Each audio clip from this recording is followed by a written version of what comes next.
Në Muzeun Kombëtar të Fotografisë Marubi është qelur ekspozita e parë për këtë vit, e dedikuar fotografes polake Zofia Rydet edhe projektit të saj Regjistri Sociologjik.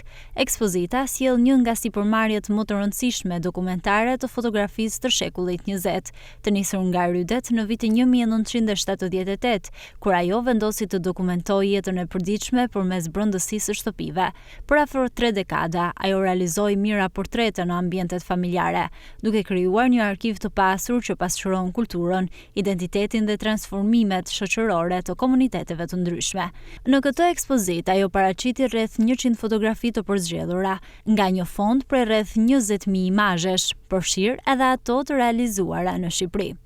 Një projekt I cili vjen në bashkëpunim me The Photographers Gallery të Londrës, është një ekspozitë e cila u shfaq përpara në këtë institucion të rëndësishëm.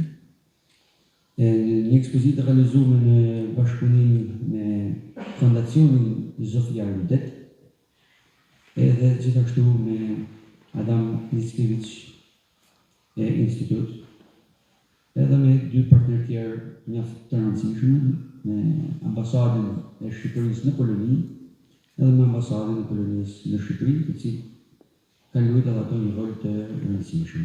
Një vepër saj monumentale, e cila fillon diku në vitet 70 me rreth 20.000 imazhe dhe kulmon në fillimin e viteve 90 me një rol dokumentues të shtëpive, të brendëve të shtëpive, të grave në plazhet e byrëve, tek shtëpitë të gjithë mënyra e jetesës e shoqërisë polake.